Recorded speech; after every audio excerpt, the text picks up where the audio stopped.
Week of physics. बच्चों हम कर रहे थे क्लास 12 फिजिक्स का यूनिट सेकेंड करंट इलेक्ट्रिसिटी और आज हमारा लेक्चर नंबर 5।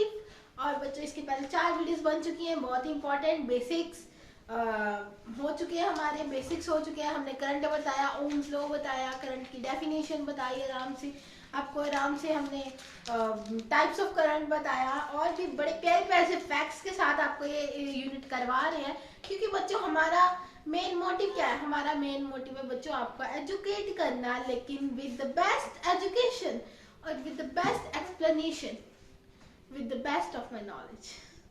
ठीक है ना? तो बच्चों अब करते हैं अपना इसी से लेक्चर स्टार्ट। तो बच्चों आज हम करेंगे रेजिस्टेंस। हमने पिछले लेक्चर में ओम्स लॉ पढ़ा, उसमें हमने देखा कि जो proportionality of constant of proportionality था ओम्स लॉ में, वो क्या था? Resistance.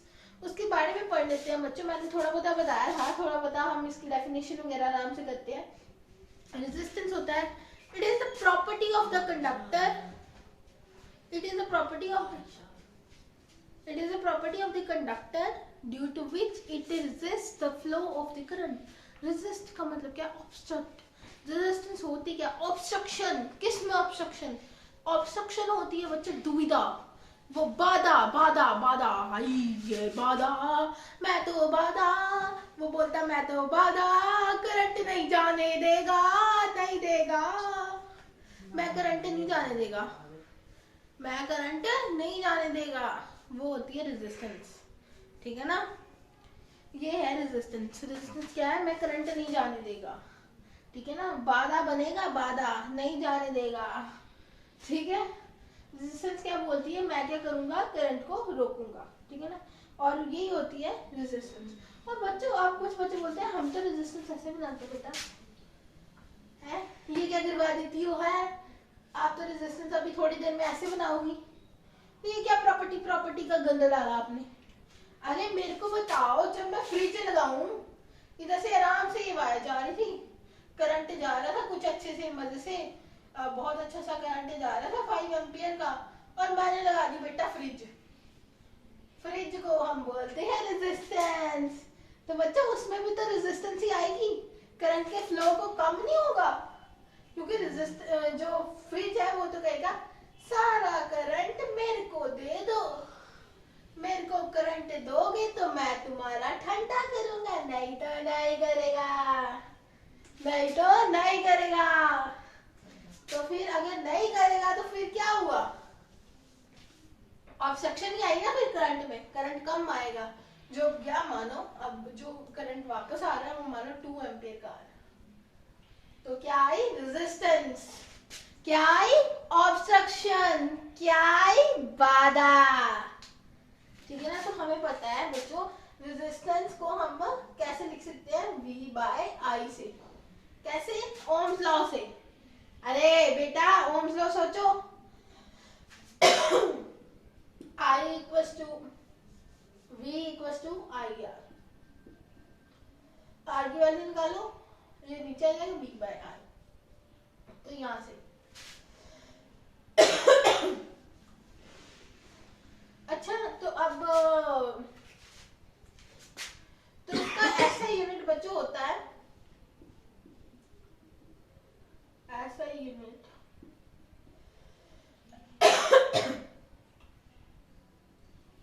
Of resistance is 1 is Om.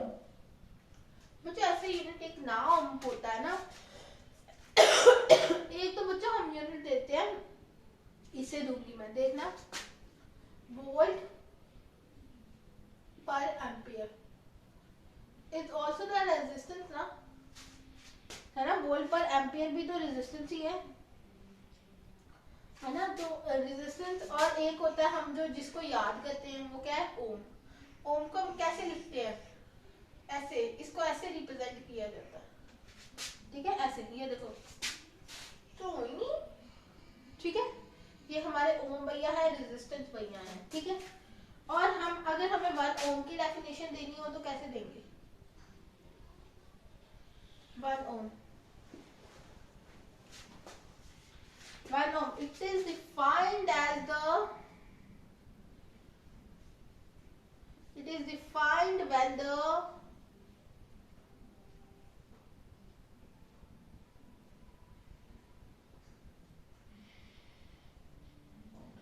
defined as the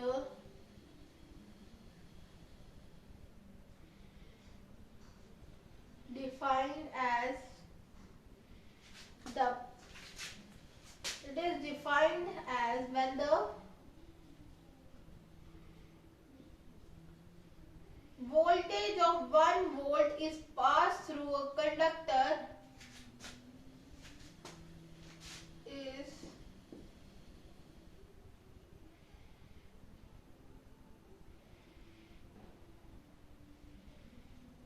when the voltage of 1 volt, देखो जब इसे आप 1 वोल्ट कर दोगे 1 एम्पियर कर दोगे तो इसको हम क्या बोलेंगे ओम. When the voltage of 1 volt is passed through a conductor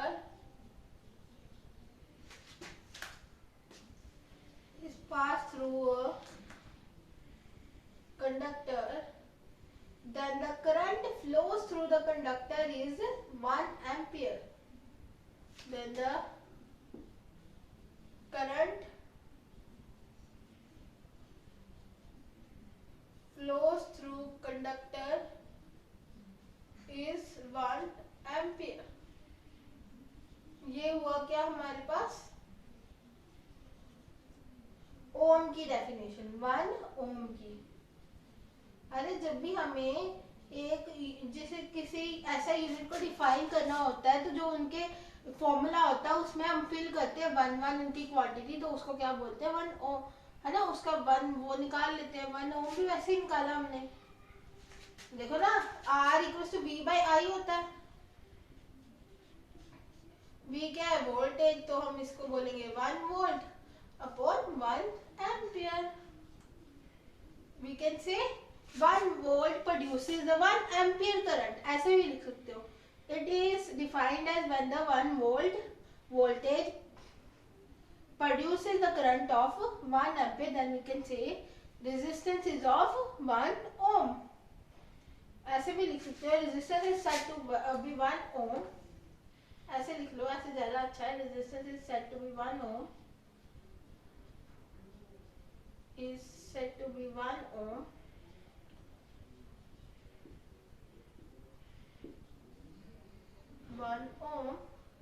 When the voltage of the 1 volt is passed through a conductor, then the current flows through the conductor is 1 ampere.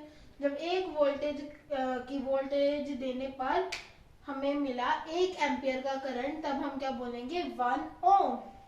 Resistance क्या होगी तब 1 ओम. ये क्या हो गया 1 ओम. 1 ओम.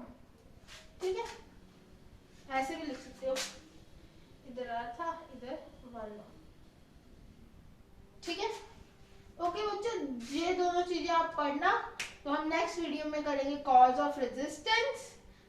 ठीक है, तो आप इसे पढ़िए, इसको रिवाइज कीजिए. कुछ भी नहीं था. मैंने आपको ये भी बता दिया कि ये जो हम ऐसे लगाते हैं इसका मीनिंग क्या होता है.